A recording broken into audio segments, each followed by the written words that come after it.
ഉണ്ടാക്കിയെടുക്കാൻ പറ്റുന്ന നല്ല ഒരു ഈവനിങ് സ്നാക്സിൻ്റെ റെസിപ്പിയാണ്. അപ്പം വളരെ പെട്ടെന്ന് തന്നെ നമുക്കിത് കുറഞ്ഞ ചേരുവകൾ കൊണ്ട് തന്നെ ഉണ്ടാക്കിയെടുക്കാൻ പറ്റും. ഇപ്പം പുറത്ത് പോകാൻ പറ്റാത്ത ഈ ഒരു സമയത്തൊക്കെ നമുക്ക് കുട്ടികൾക്കൊക്കെ ഉണ്ടാക്കി കൊടുക്കാൻ പറ്റുന്ന നല്ല ഒരു സ്നാക്സിൻ്റെ റെസിപ്പിയാണിത്. അപ്പോൾ ഈ സ്നാക്സ് എങ്ങനെ ഉണ്ടാക്കുന്നതെന്ന് നമുക്കൊന്ന് കാണാം. ഇപ്പം ഈ സ്നാക്സിന് വേണ്ടിയിട്ട് ഞാൻ 1 കപ്പ് മൈദാപ്പൊടി പാത്രത്തിലേക്ക് ഇട്ട് കൊടുത്തിട്ടുണ്ട്. ഇനി നമുക്കിതിലേക്ക് ഒരു 1/2 ടീസ്പൂൺ മുളക് പൊടി ചേർത്ത് കൊടുക്കാം. അപ്പം നിങ്ങൾ എടുക്കുന്ന പൊടിയുടെ അനുസരിച്ച് മുളക് പൊടി എടുത്തോളൂ. എന്നാലും മുളക് പൊടിയുടെ അളവ് ഒരുപാട് അങ്ങ് കൂടണ്ട. ഇപ്പം കുട്ടികൾക്കൊക്കെ കൊടുക്കുകയാണെങ്കിൽ അതിൽ എരിവ് കുറച്ചിടുക. ഇനി നമുക്ക് ഇതിലേക്ക് ജീരകം ഇട്ട് കൊടുക്കാം. നല്ല ജീരകമാണിത്. അപ്പം ജീരകത്തിന്റെ ടേസ്റ്റ് ഇഷ്ടമുണ്ടെങ്കിൽ മാത്രമേ ഇട്ട് കൊടുത്താൽ മതിയാകും. ഇനി ഇതിലേക്ക് എള്ള് ചേർത്ത് കൊടുക്കാം. ഇപ്പം കറുത്ത എള്ളാണ് കുറച്ചുകൂടി നല്ലത്. പക്ഷെ എൻ്റെ കയ്യിൽ ഇല്ലാത്തതുകൊണ്ട് ഞാൻ വെളുത്ത എള്ളാണ് ഇതിലേക്ക് ചേർത്ത് കൊടുക്കുന്നത്. നിങ്ങളുടെ കയ്യിൽ കറുത്തതുണ്ടെങ്കിൽ അത് ഇട്ട് കൊടുക്കുക. ഇനി നമുക്ക് ഇതിലേക്ക് ആവശ്യത്തിനുള്ള ഉപ്പിട്ട് കൊടുക്കാം. ഇതൊന്ന് മിക്സ് ചെയ്തെടുക്കാം. ഇപ്പം മുളക് പൊടി കാശ്മീരി ചില്ലി ആണെങ്കിൽ കുറച്ചുകൂടി നല്ലതായിരിക്കും. നല്ല കളർ ഉണ്ടാവും. എരിവ് കുറച്ച് കുറഞ്ഞിരിക്കുകയും ചെയ്യും. അപ്പം അതുണ്ടെങ്കിൽ അത് ഇട്ട് കൊടുക്കുക. ഇനി നമുക്ക് ഇതിലേക്ക് കുറേശ്ശെ വെള്ളം ചേർത്ത് നന്നായിട്ടൊന്ന് കുഴച്ചെടുക്കാം. അപ്പം കുറേശ്ശെ വെള്ളം ചേർത്ത് മിക്സ് ചെയ്താൽ മതി. ഇതൊരു ചപ്പാത്തി മാവിൻ്റെ ഒക്കെ ആ ഒരു പാകത്തിന് കുഴച്ചെടുത്താൽ മതിയാകും. അപ്പം മാവ് ഞാൻ നന്നായിട്ട് കുഴച്ചെടുത്തിട്ടുണ്ട്. നമ്മൾ ചപ്പാത്തിക്കൊക്കെ കുഴക്കുന്ന ആ ഒരു പാകത്തിന് തന്നെ കുഴച്ചെടുക്കുക. ഇനി നമുക്കിത് പരത്തിയെടുക്കാം. അപ്പം ഈ മാവിൽ നിന്ന് നമുക്ക് ചപ്പാത്തിക്ക് എടുക്കുന്ന മാതിരി തന്നെ നമുക്കതൊരു ബോള് ഒന്ന് എടുക്കാം. ഇത് നമുക്ക് നന്നായിട്ട് ഒന്ന് പരത്തിയെടുക്കാം.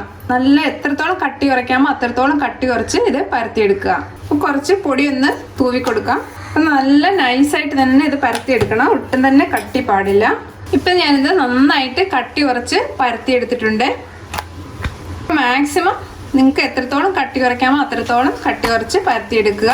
അപ്പം ഷേപ്പൊന്നും കാര്യമാക്കണ്ട. ഇത് നമുക്ക് മുറിച്ചെടുക്കാനുള്ളതാണ്. അതുകൊണ്ട് ഷേപ്പ് നോക്കേണ്ട കാര്യമില്ല. ഇത് നമുക്ക് കത്തി കൊണ്ട് ഒന്ന് മുറിച്ചെടുക്കാം.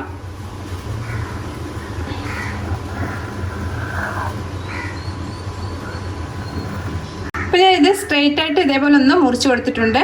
ഇനി നമുക്കിത് ഒരു ചതുര കഷ്ണമായിട്ട് മുറിച്ച് എടുക്കാം. അപ്പം എല്ലാം ഇതേപോലെ ഒന്ന് മുറിച്ചെടുത്തിട്ടുണ്ട്. അപ്പം ഇതെല്ലാം ഇനി നമുക്കിതൊന്ന് എണ്ണയിലിട്ടൊന്ന് വറുത്തെടുക്കാം.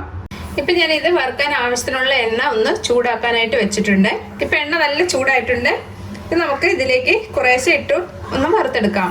ഇപ്പം കുറേശ്ശെ ഇട്ട് വറുത്തെടുത്താൽ മതി കേട്ടോ.